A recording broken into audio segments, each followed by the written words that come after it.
Right, what's in my gym bag?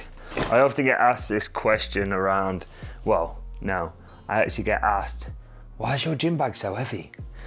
And it's because I just buy shit I probably don't need, but then to some points there is stuff I want to try to see if it'll aid performance or for something I've seen and researched and found out. So I'm just going to pull this out as and thinking give my explanation around it. Right, item number one, a tripod. Well, you're watching me film, you're watching this on video. I like to film most of my lifts. Oh, that's broke. I like to film most of my lifts to just see how accurate I'm being within that set. B, to see if it looked better or if I was just simply trying to progress in terms of beating the logbook. So I'd say that in this day and age, and well, in any kind of thing, this is pretty important. And for that reason, I have two.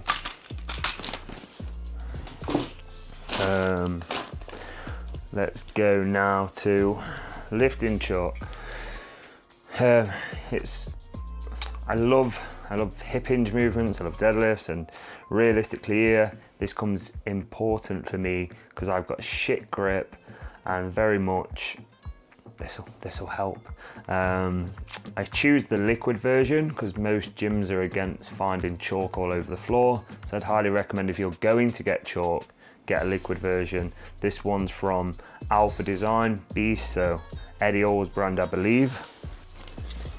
Next we have lifting belt. This one was from Gunsmith.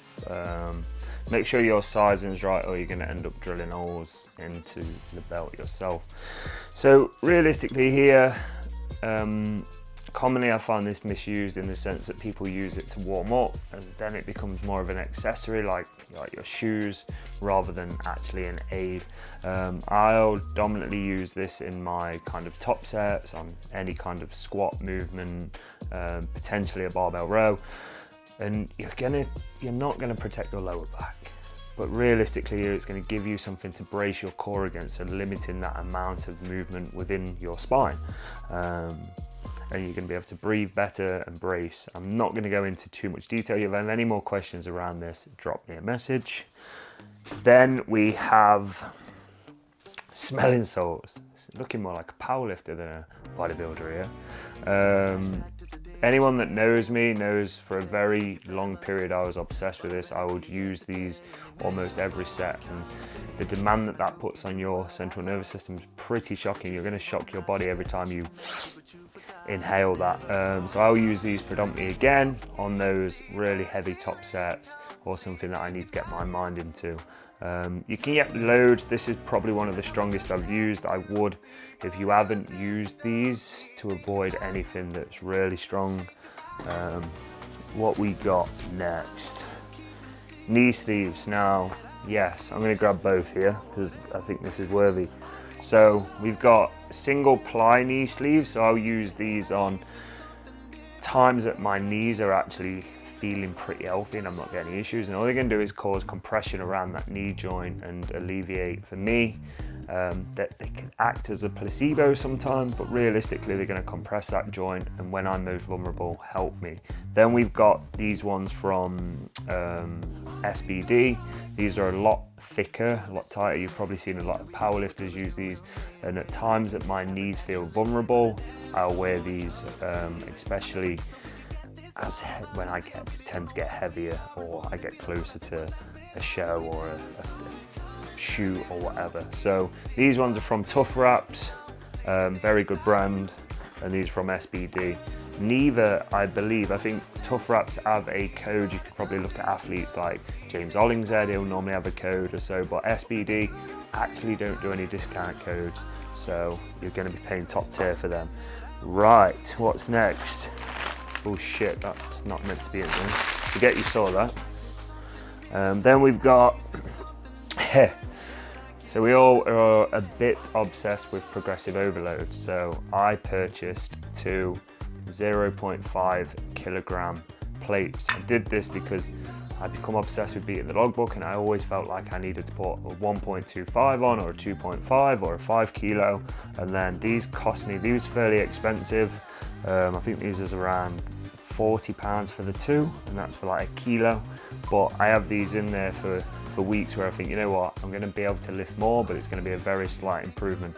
You could probably pay far less, but I definitely recommend getting these for those micro loading sets. Now, an item that I've avoided for many years. So these are from Josh Bridgman's brand, 1MR. I highly rate these. I'll show you the ones that I've used over the years for a long time. You've seen Versa grips, these. Now, I love these, and I've become very adapted to using them. And then Josh very kindly sent me some products out. I'll go over a few other bits, and he sent me these out, which at first I was a bit no, and instantly the leather, the feel, these are very loose. Like normally when you buy these, you've got 3 or 4 weeks till you've actually worn them in and till you actually feel like they're stable, but these are solid. I highly recommend these. These I'll definitely use a lot more of for deadlifts, hip hinges, barbell rows, and so on. And these I'll probably just keep on because I've not got to wrap around a ton of bars. If you're going to look at the 1MR brand, Josh has actually just set me up a discount code, TBF10. I'll get you 10% off of all items ordered. He's got a lot in the pipeline. We'll come back to that in a sec. Here we go. So next, resistant bands. These are from Better Bodies. Now, Josh has actually got he's got daisy chains being released, he's got resistant bands, he's got ropes, he's got everything in the pipeline. So I'd probably hold off if you need resistant bands till Josh brings them out, because he's going to make sure the quality is there. But resistant bands, again, this is for like accommodated resistance. I'll dominantly use these to band up a RDL or so on. We'll go into reverse band in a sec. More bands. Right, we got assist your lift, or no, this one's actually GYMPIN. So you don't need, so here we have a pull down, we have a bicep curl or whatever. You can just unhook the D handle and place wherever I want, so I can change it to my structure. So for me here, doing let's say a tricep push down, it's around the same width of my shoulders. I'll do that with anything. Now, what I've also got that I combine this with this is from Assist Your Lift. So let's say I want to do a T-bar row.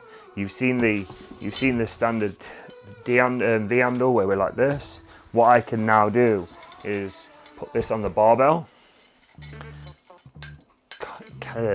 carabiner this together, and I've got a pretty steady piece of kit for a T-bar row. Yeah, you've got 2 brands here. Assist Your Lift do these. I'm not married to either. I think Josh has got some D handles, so you can pretty much get them there. There's a lot in this bag, isn't there? Right, what's next? Let's have a look in the side pocket. What we got in here. So wrist straps. These are, again, these ones Josh sent. Little tip for you here. So in these, you basically are looping this through your thumb and you wrap around. But this irritates the shit out of me. So I will push through here, pull that through there, get that as tight as I can. And now I'm free. I've got no thumb. These are going to obviously cause a lot of compression around your joint. If you instantly look, if we look at my freedom hand, relaxed, and nothing's happening here. If I instantly put these on as tight as I can you see how my hand wants to kind of grip? So when I've got that dumbbell in my hand or barbell, my hand is kind of fixed to want to do this. So my grip's a little bit more secure. Coming away from those, we've got more 1MR goodies. He's got thicker ones of these that I'll dominantly use for like pec fly, so a cuffed fly, which is going to be thicker. I'll show you the ones I've got at the moment. These are just some I got off Amazon. Can you see the difference in size? So these will fit just below my elbow and give me a little bit more support, where these are massively, these are really good actually.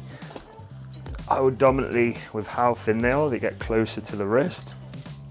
So when I'm performing my cuff laterals, yeah, and what's really good is these are very comfy in comparison to, these are very rough, like you can see around the edge. This is made with leather, so a lot more comfort. Again, Josh has made a great job of them. Elbow sleeves, these ones from Tough Wraps, you can get them from various places. Single ply, again, I for years didn't use any sort of knee sleeve, wrist wrap, blah blah blah. I thought, oh, I don't need. And then the moment I started, I felt more secure in my lifts. I didn't get as many niggles, I didn't get any sort of injuries as such, and it's probably because of the joints compressed, and I personally feel a lot more stable and secure within those lifts.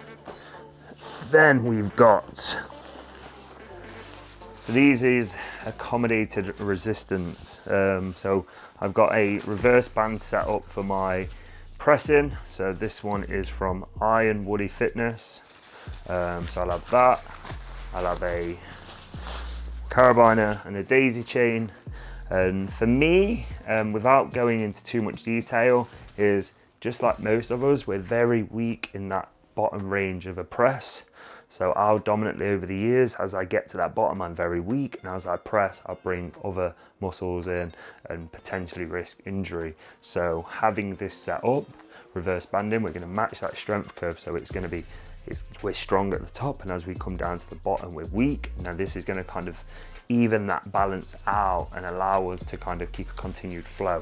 What normally kind of what you'd find in like a machine setup, though some of those depending on the mechanics of that machine and the lever lengths, etc., is probably going to be the same. But anyway, so that's how I would reverse band for a pressing movement.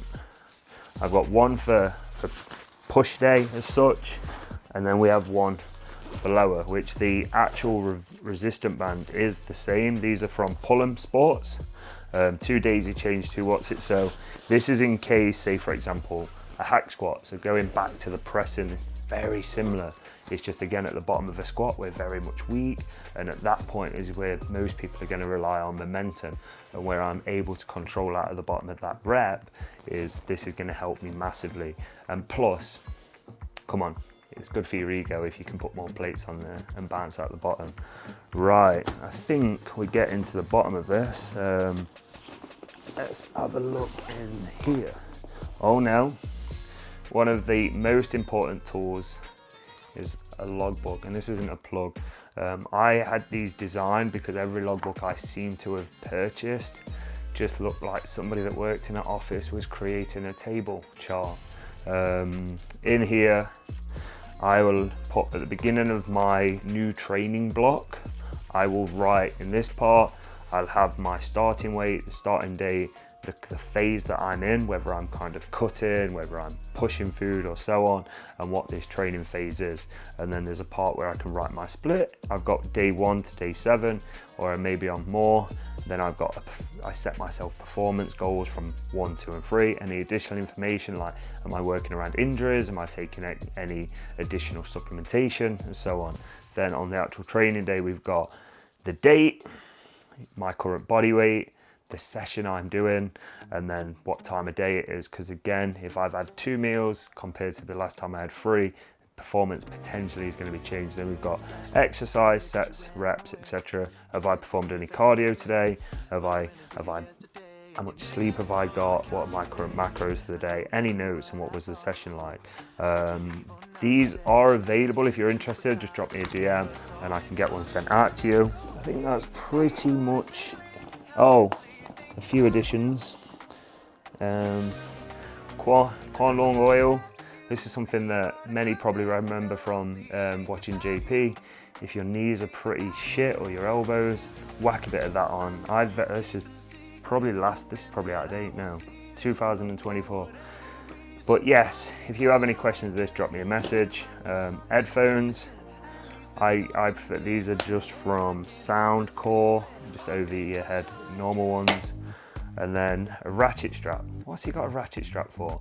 So within some movements, say like a seated leg curl, a leg extension, or anything that I potentially want to make sure I'm keeping my hips down, I'll ratchet strap around my waist and lock myself in a bit like a seatbelt.